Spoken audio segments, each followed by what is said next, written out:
Florence, a city pulsing with ambition and art, held a secret power. Not just gold, but blood itself was currency for the Medici family. Forget the frescoes and the grand palaces for a moment. The real masterpieces the Medici crafted were their marriages.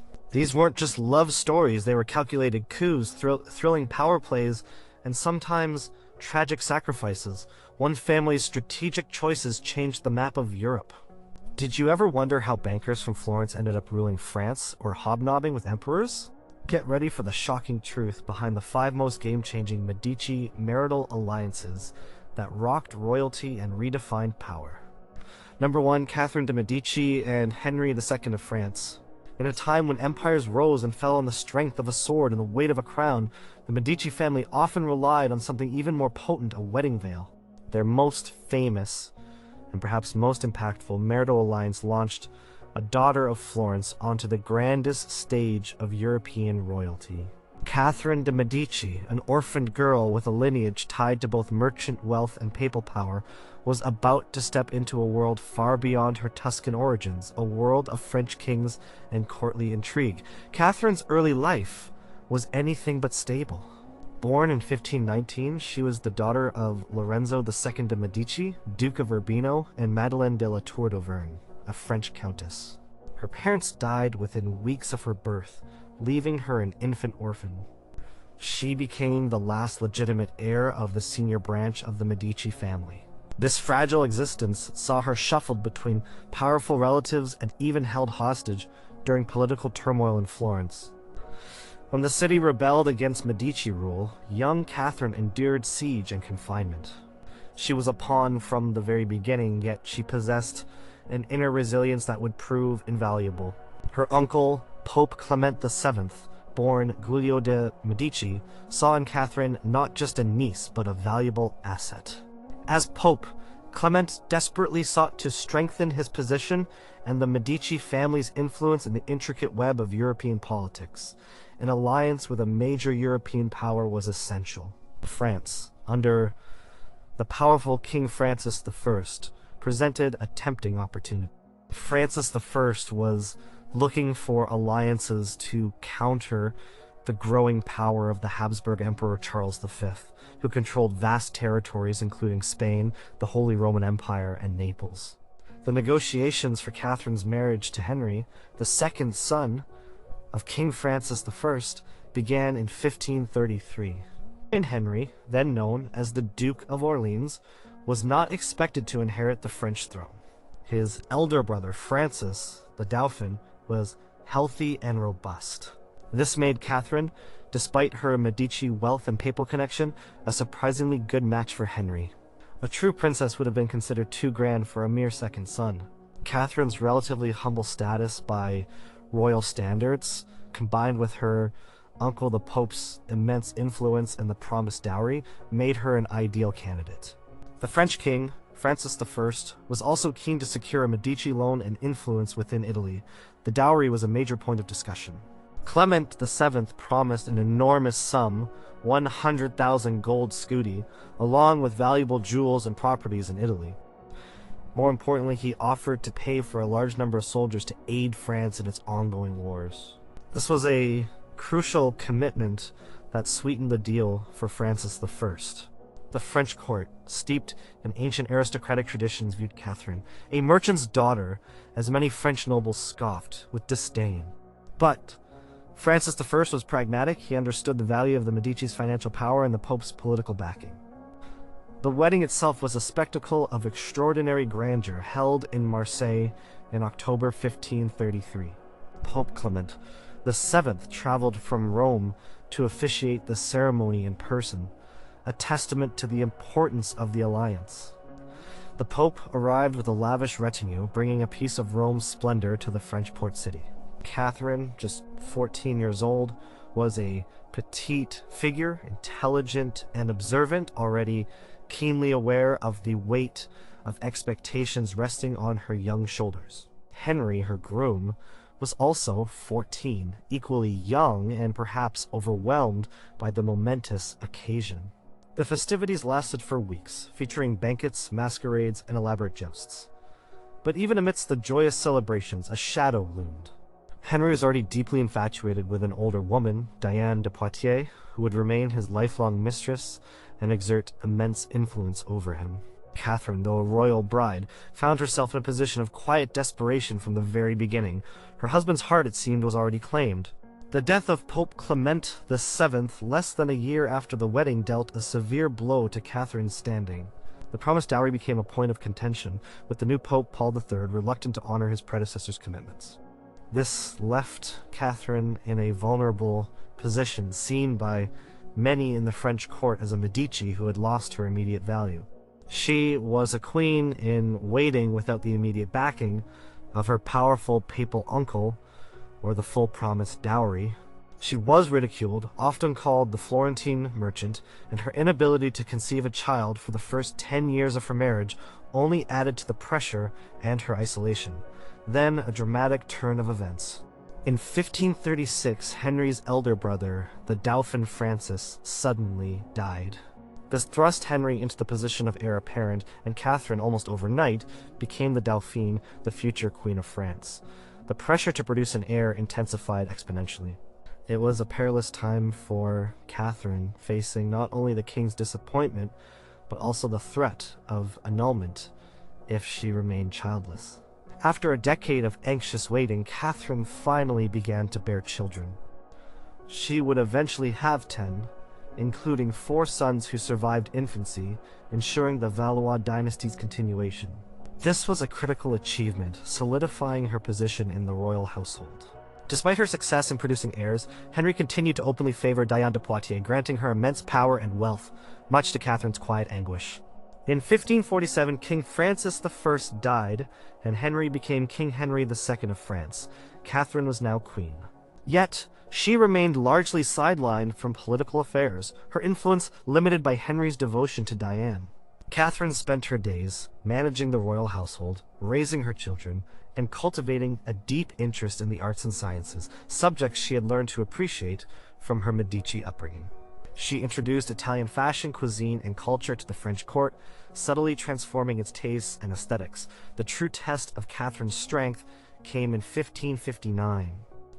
King Henry II suffered a horrific jousting accident and died, leaving Catherine a widow.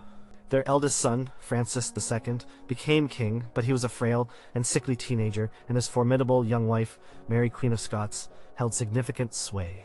Francis II's reign was tragically short, lasting barely a year. Upon Francis II's death, Catherine's second son, Charles IX, ascended the throne. He was only 10 years old. This was Catherine's moment. The French nobility, weary of ongoing religious strife between Catholics and Huguenots, agreed to Catherine's assumption of the regency.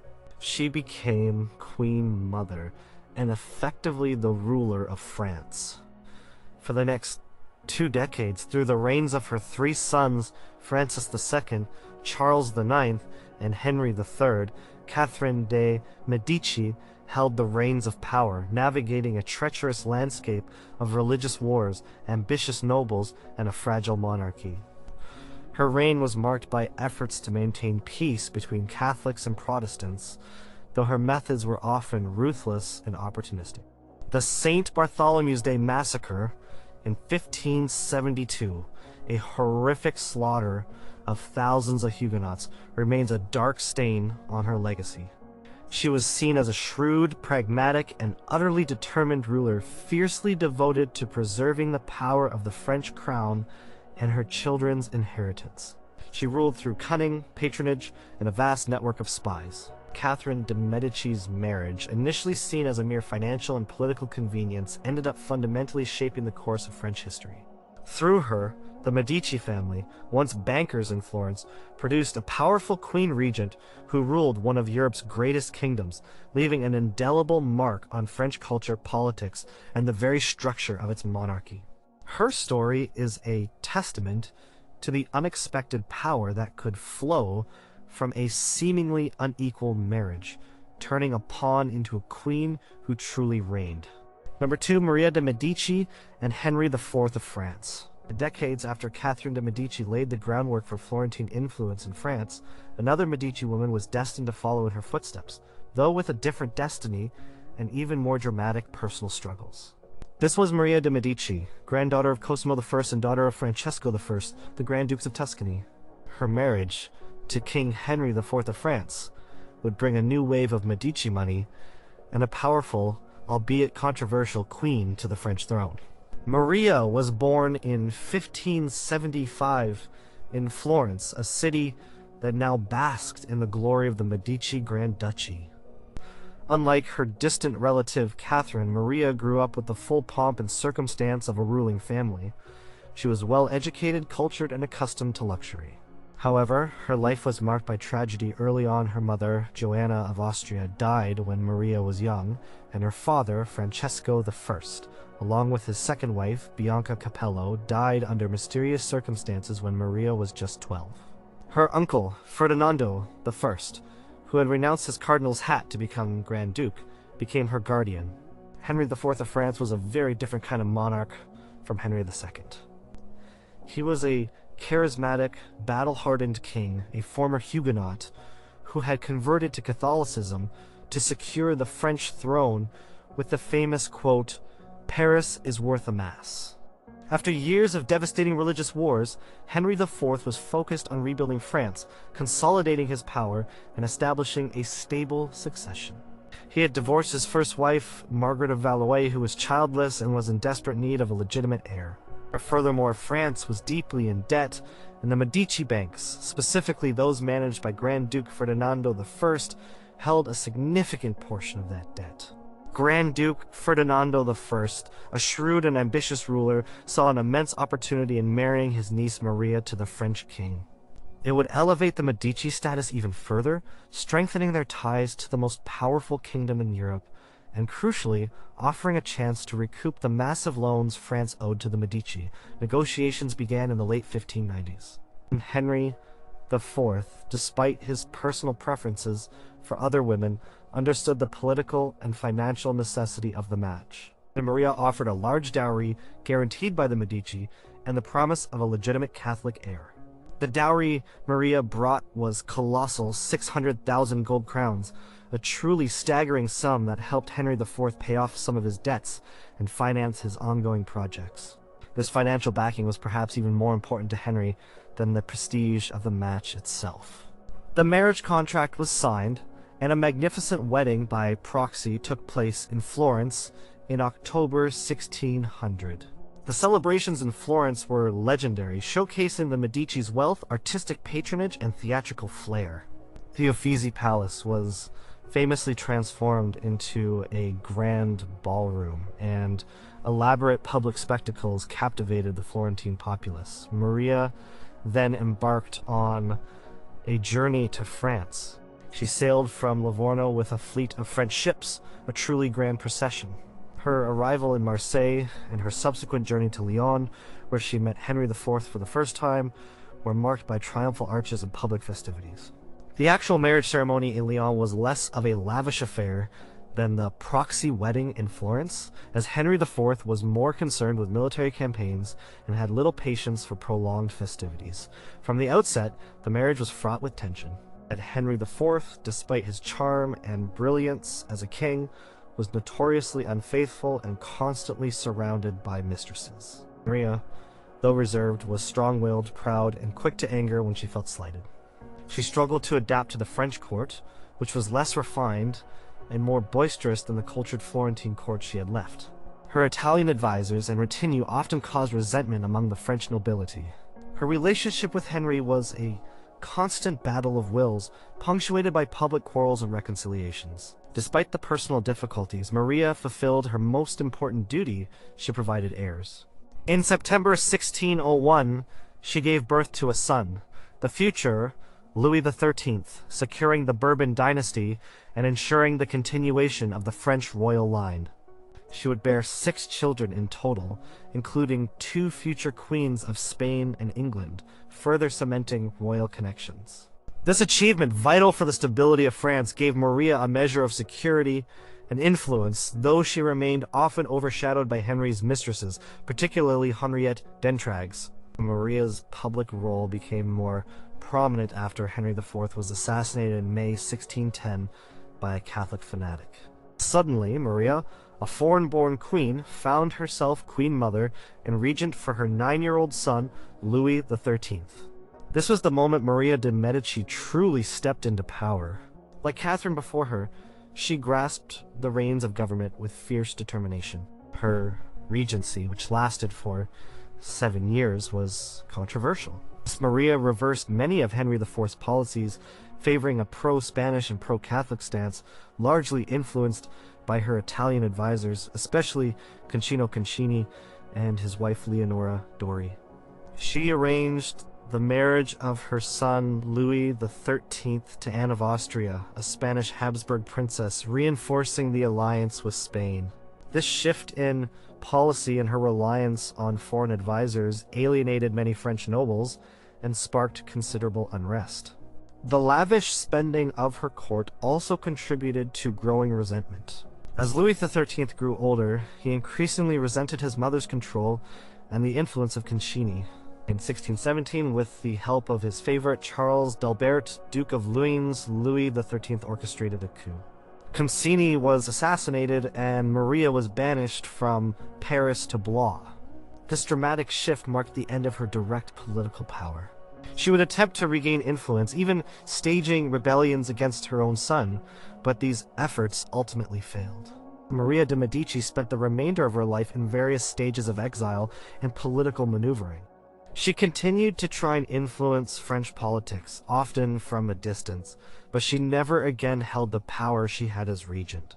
She died in Cologne in 1642, far from the splendor of the French court she had once ruled. Despite her turbulent personal life and controversial regency, Maria de' Medici's marriage was profoundly significant. It brought enormous wealth to the French crown at a crucial time, helped secure the Bourbon succession, and further solidified the Medici's position as a family that could marry into the highest echelons of European royalty. Her legacy also includes her immense patronage of the arts, especially through the commissioning of the Rubens cycle of paintings for her Luxembourg Palace in Paris, which immortalized her life and reign, transforming a Florentine Grand Duchess into a Grand Queen on the European stage. Her story is a vivid example of a Medici bride who, despite personal struggles, wielded immense power, reshaping the destiny of a kingdom. Number 3, Eleonora di Toledo and Cosimo I de' Medici. While Medici women like Catherine and Maria traveled across the Alps to reign over France, other Medici marital alliances were just as vital for establishing and solidifying the family's power at home in Tuscany. One such alliance was the marriage of Cosimo, the first de' Medici, to Eleonora di Toledo, a Spanish noblewoman whose dowry and connections helped transform a mere Florentine banker's family into a legitimate, powerful Grand Ducal dynasty. Cosimo, the first de' Medici, ascended to power in Florence in 1537 under highly unusual circumstances. His predecessor, Alessandro de' Medici, the first Duke of Florence, had been assassinated by his cousin. Cosimo, a distant relative from a lesser branch of the family, was an unexpected choice, a dark horse candidate. He was young, only 17, and largely untested. Florence was a volatile city, and Cosimo's position was precarious. He needed to consolidate his authority, secure his lineage, and gain international recognition for his rule. He understood that a strategic marriage was paramount to achieve these goals.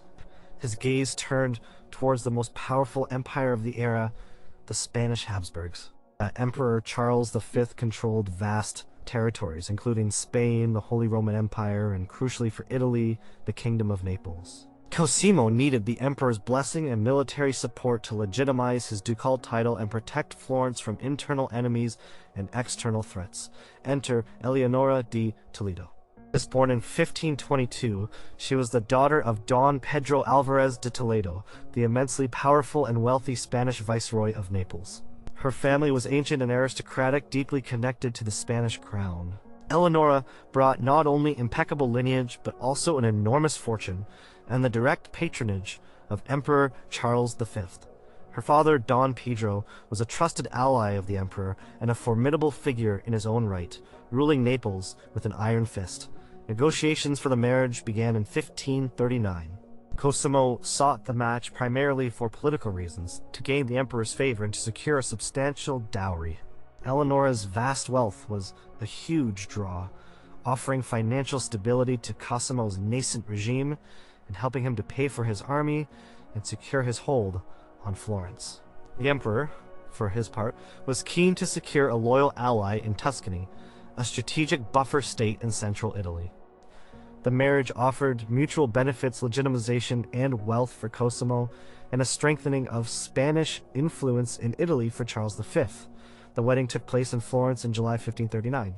Eleonora arrived in the city with an entourage of 150 Spanish nobles and servants, riding on a white horse, a stunning spectacle for the Florentines. Her arrival heralded a new era of Spanish influence and courtly splendor in Florence. The wedding celebrations were lavish, filled with banquets, theatrical performances, and public displays of opulence. Eleonora immediately made an impression with her regal bearing and her distinct Spanish fashion, which soon became influential in Florence. From the moment she arrived, Eleonora was far more than just a consort. She was a true partner in statecraft for Cosimo. She was intelligent, astute, and possessed a formidable understanding of finance and administration. Her personal wealth, which was substantial, was expertly managed. She invested in land, agriculture, and industries, actively contributing to the economic prosperity of the Grand Duchy. Her financial acumen freed up Cosimo's resources for military and political endeavors. Eleonora was also deeply involved in the establishment and management of the ducal court. She played a crucial role in creating the lavish court rituals and etiquette that befitted a sovereign ruler, transforming the Medici residence from a mere family palace into a truly royal court. She was instrumental in the acquisition and renovation of the Pitti Palace, which became the Grand Ducal residence, symbolizing the Medici's elevated status. She personally oversaw the interior decorations and the magnificent Boboli gardens. A devout Catholic, Eleonora was a patron of religious institutions and charities. She championed the construction of new churches and convents and supported various charitable endeavors, earning her respect among the Florentine populace. Her piety also ensured the strong Catholic character of the Medici court, aligning with the emperor's religious policies. Most importantly, Eleonora was instrumental in securing the Medici succession. She bore Cosimo 11 children, 7 of whom survived to adulthood, including 5 sons. This numerous progeny ensured the continuation of the Medici line and solidified the Grand Duchy for generations. Her sons, including the future Grand Dukes Francesco I and Ferdinando I, continued the dynasty, guaranteeing stability. Her dedication to her children and her careful guidance of their education were vital for the family's future. Eleonora maintained a strong public image, often appearing alongside Cosimo in state ceremonies. She was seen as a dignified, pious, and capable ruler, a true complement to Cosimo's strong and often ruthless ambition. Her presence lent an air of legitimacy and stability to the newly established Grand Duchy. She navigated the complex political landscape of Italy with grace, supporting Cosimo's policies and protecting the interests of her family. Eleonora di Toledo died prematurely in 1562 from malaria, a great personal tragedy for Cosimo and a significant loss for the Grand Duchy. Her death profoundly affected Cosimo, who continued to revere her memory. She was buried in the Medici chapels, where her tomb stands as a testament to her importance. Eleonora's marriage to Cosimo I Medici was an absolute game-changer. It transformed the Medici from powerful bankers and de facto rulers of Florence into legitimate, internationally recognized sovereigns.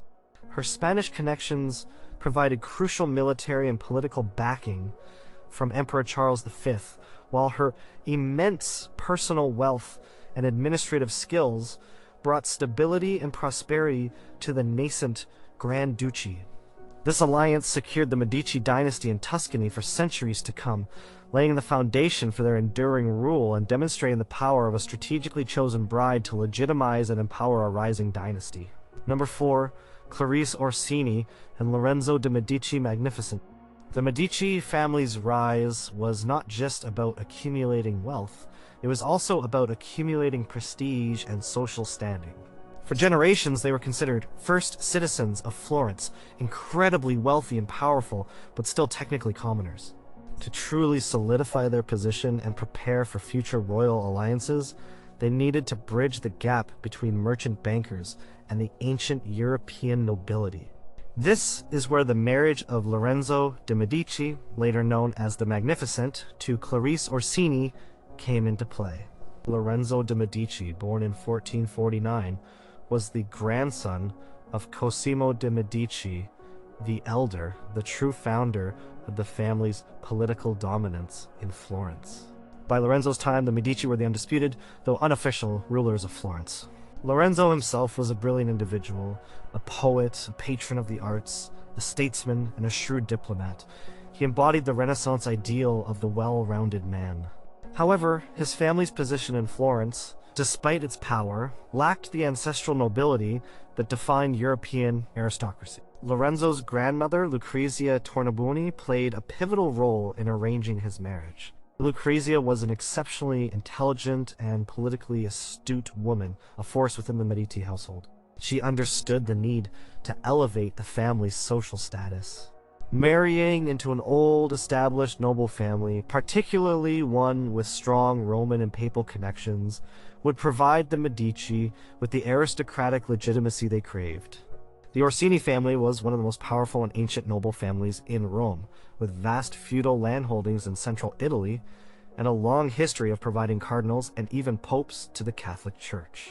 Their lineage stretched back centuries, a stark contrast to the relatively recent rise of the Medici banking empire. Marrying an Orsini would signal that the Medici were not just rich merchants, but a family worthy of mixing with Europe's oldest elite. Negotiations for the marriage began in 1468. Lucrezia Tornabuoni personally traveled to Rome to assess Clarice and finalize the arrangements. She noted Clarice's piety and her modest demeanor. The dowry was substantial, but more importantly, the alliance brought the Medici into direct contact with the highest echelons of Roman society and the powerful network of the papal court. For the Orsini, the match provided access to the immense wealth of the Medici banks and their influence in Florentine politics. The wedding of Lorenzo de' Medici and Clarice Orsini took place in Florence in June 1469. It was a grand affair reflecting the wealth and artistic taste of the Medici. The festivities lasted 3 days, with public feasts, jousts, and parades. Clarice arrived in Florence from Rome, bringing with her the traditions and customs of Roman aristocracy, which were somewhat different from the more urban and intellectual atmosphere of Florence. Clarice herself was a traditional, pious, and somewhat reserved woman. She was not as intellectually inclined as Lorenzo, who surrounded himself with poets, philosophers, and artists. She preferred domestic duties, religious observances, and the raising of her children. This sometimes led to a clash of personalities and expectations in the Medici household. However, her traditional values also provided a sense of stability and respectability to the household, something crucial for the family's image. Despite the personal differences, Clarice fulfilled her duties as a wife and mother admirably. She bore Lorenzo 10 children, 7 of whom survived to adulthood. Her most significant offspring was Giovanni, who would later become Pope Leo X, the first Medici pope. Clarice was instrumental in fostering Giovanni's early ecclesiastical career, recognizing the immense power and prestige a family member in the papacy could bring. She encouraged his studies and his devotion to the church, laying the groundwork for his future ascent. Clarice also managed the vast Medici household, ensuring its smooth operation and upholding the family's reputation for generosity and order.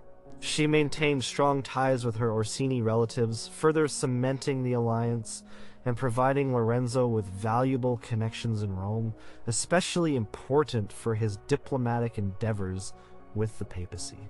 She acted as a valuable conduit for information and influence between Florence and Rome. Her role was often overshadowed by Lorenzo's brilliance and the intellectual vibrancy of his court. While Lorenzo was busy with politics, art, and philosophy, Clarice provided the traditional aristocratic ballast the family needed to be seen as more than just clever bankers. She introduced a new dimension of ancient lineage and social refinement that the Medici had previously lacked. Clarice Orsini died in 1488, relatively young, leaving Lorenzo deeply affected. Her passing was a loss for the family, not just personally, but also in terms of the stable, aristocratic presence she provided. The marriage of Clarice Orsini and Lorenzo de' Medici was a foundational alliance that transformed the Medici's social standing, from successful commoners to a family that could legitimately claim connections to Europe's ancient nobility. This strategic move paid immense dividends when Clarice's son, Giovanni, ascended to the papacy as Leo X. His election as pope was a direct consequence of the Medici's improved social standing and their established connections in Rome through the Orsini family. This alliance demonstrated that the Medici were not just a Florentine power, but a family capable of forging alliances with the highest ranks of European aristocracy, a crucial step towards their future royal marriages. It solidified their status and paved the way for the Grand Ducal title and their later ascendancy to royal thrones. Number 5, Lucrezia Tornabuoni and Piero de' Medici Guti. Before the Medici could dream of marrying into French royalty or Spanish viceroys, they had to cement their power within their home city of Florence.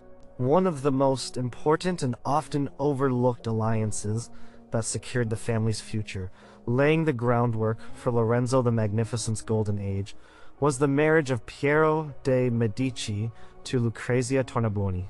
This wasn't a royal marriage, but it was absolutely pivotal for the Medici's internal stability and the continuation of their main line of influence. Piero di Cosimo de' Medici, born in 1416, was the son and chosen heir of Cosimo de' Medici the Elder, the patriarch who had truly established the family's de facto rule over Florence. Piero, however, was plagued by severe gout and other ailments, earning him the nickname the Goody. His chronic illness meant he was often confined to his bed and unable to engage in the vigorous public life and political maneuvering his father had mastered. This presented a significant challenge for the continuity of Medici power. Cosimo the Elder knew he needed a strong, capable wife for his son to help manage the family's affairs and maintain its network of alliances. Lucrezia Tornabuoni, born in 1425, came from one of Florence's oldest, most respected, and wealthiest aristocratic families. The Tornabuoni family had traditionally been rivals of the Medici, but over time they had become important allies.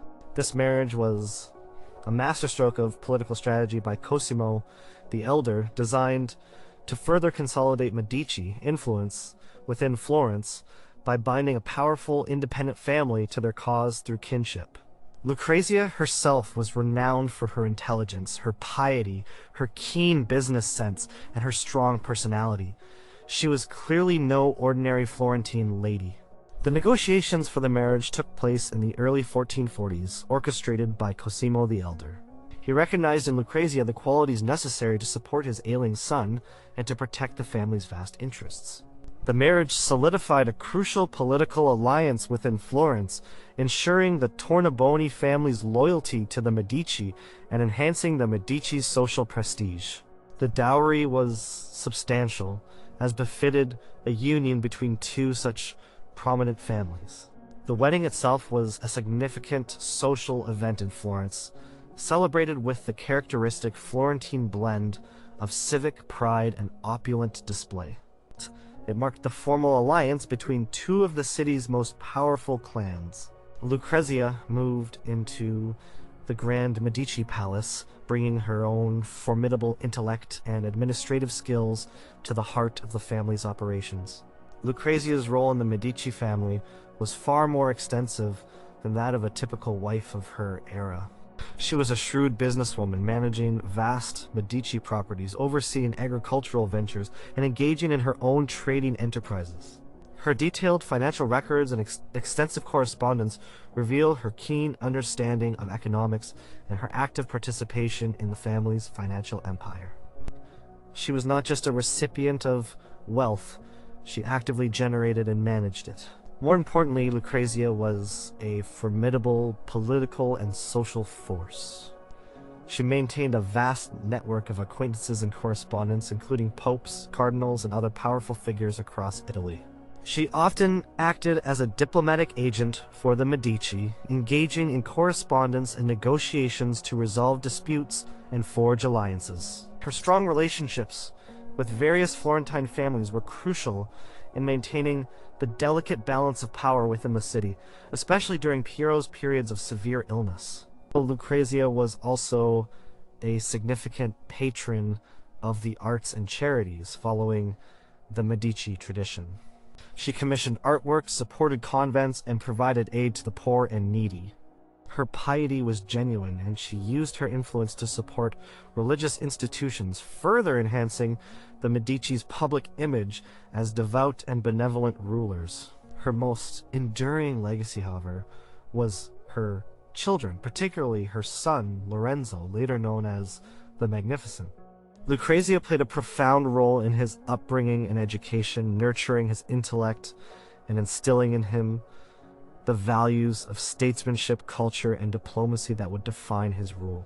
She was an invaluable advisor to Lorenzo throughout his life, offering counsel on political matters and personally undertaking diplomatic missions for him. Her famous journey to Rome to assess Clarice Orsini as a potential bride for Lorenzo was a testament to her importance in strategic family planning. When Piero de' Medici died in 1469, leaving Lorenzo to succeed him, Lucrezia continued to be a pillar of strength and wisdom for the family. She helped navigate the turbulent political waters of Florence and ensure a smooth transition of power. Her political acumen and social influence were instrumental in maintaining the Medici's de facto rule at a time when their position was always subject to challenge.